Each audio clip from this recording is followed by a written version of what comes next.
ကိုပြောင်းနေဖို့ကြိုးစားပါဘယ်တော့မှတခြားသူစီကနေမမျှော်လင့်ပါနဲ့အချစ်ဆိုတာလောင်ကစားလိုပဲအချစ်စနစ်ချစ်တဲ့သူကရှုံးစမြဲပဲစိတ်ရှုပ်ထွေးစရာတွေရှိပါတယ်ဘသူ့ကိုမုန်းပြီးတော့ဘသူ့ကိုချစ်ရမယ်မသိတော့လူတွေကလည်းမျက်နှာများလိုက်ကြတာဘသူ့ကိုတန်ညာထားပြီးဘသူ့ကိုယုံကြည်ရမယ်မသိတော့ဆုံးရှုံးသွားမှကြံမို့သိကြတာပါအနားမှာရှိတော့အဖတ်တောင်မလုပ်ဘူးမဟုတ်လားပေးတဲ့လောက်ထပ်ပို့ပြီးတော့အခွင့်အရေးပေးလိုက်ရင်လူတွေလည်းနိုင်စက္ကန့်တန်လို့ပြောင်းလဲသွားတတ်ကြတာပဲ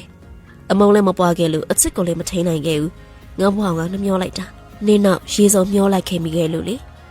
ပထမဆုံးပတ်သက်မှုကအမြင့်အသစ်တစ်ခုတင်ပြီးတက်တယ်နောက်တစ်ခါပတ်သက်တတိထားဖို့ပေါ့စကားကိုကြည်ကြည်နက်နက်ပြောလိုက်တာနဲ့ကျင်နာကိုပြောလိုက်တဲ့နှမျိုးမှာကွဲပြားမှုတွေအများကြီးရှိတယ်လောကမှာလူတယောက်အရာအလုံးကိုမြင်နိုင်မှာဖြစ်ပြီးသူမမြင်လိုက်ရမှာကသူ့အမားသူပဲမဟုတ်လားမင်းကငါအတွက်ထူကြလို့ဖတ်တယ်ရန်တွေ့ရပဲဘာမှမဆိုင်တဲ့သစိမ်းသာဆိုလှဲ့အောင်ကြည့်မှာမဟုတ်ဘူးလေးစားမှုဆိုတာလေးစားဖို့ကောင်းတဲ့သူပဲပေးတတ်တာလေးစားစရာမကောင်းတဲ့သူကဘယ်လိုလေးစားမလို့ချစ်တော်မယ်ဆိုရင်နှလုံးသားလှတဲ့သူကိုပဲရွေးချယ်ပါမျက်လုံးကဘာထူမှာလဲအားလုံးတူတူပဲရလုံမှုများလေဝေဒနာများလေပါပဲနှလုံးသားမဖြူစင်တဲ့သူကမျက်နှာဘလောက်လှနေပါစေဘာမှသုံးမရဘူးအကျင့်အချိန်ခေါအောင်ပဲဖြုံးနေတတ်တော့တာဝေဒနာတွေဖွင့်ချပြဖို့အတွက်ဘသူကမှမရဲတော့ရည်စားတစ်ထောင်ထားခဲ့လဲဘာမှမဖြစ်ဘူးအိမ်နောက်ဘက်တယောက်ကိုတောင်းဝန်ကြအောင်စူးစမ်းကြည့်လိုက်ပါ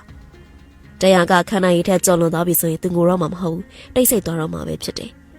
စိတ်ထားကောင်းတဲ့သူကပညာရှိတတ်ကြပေမဲ့လှည့်စားခြင်းခံရတတ်တယ်အကြောင်းကတော့ကိုယ်စိတ်အတိုင်းပဲထင်ပြီးကြည့်တတ်ကြတာကိုလူတချို့ကသူတို့ဘဝကိုတခြားသူတွေအတွက်စတေးလိုက်ကြတာအမှန်တော့သူတို့ကအဖက်တောင်လောက်တောင်မဟုတ်ငါတမှုအရင်တော့မကြည့်ပါဘူးဒါပေမဲ့မိုးရေဆက်လို့ပေါ့လက်ထဲရှိနေတော့မှမြင်ရပြီးအောက်ကျသွားရင်တော့ပြန်ရှာမတွေ့နိုင်တော့မင်းကိုပိုင်ဆိုင်ဖို့ကိုယ်တိုင်ပြောက်ွယ်ရမယ်ဆိုရင်မင်းကွယ်ပြောက်သွားတာပိုကောင်းလိမ့်မယ်ဒီအချစ်ကငါ့ကိုငါအရင်တိုင်းနေပြီးဖို့အတွက်မပေးဘူးဆိုရင်ငါအထီးကျန်တာပဲကောင်းပါတယ်လက်တွဲပေါ်တယောက်လိုအပ်နေရတော့အမှန်ပါပဲဒါပေမဲ့မင်း reply လေးတစ်ခုကိုနိုင်ပေါင်းများစွာစောင့်နေဖို့တော့မလိုဘူးထင်တယ်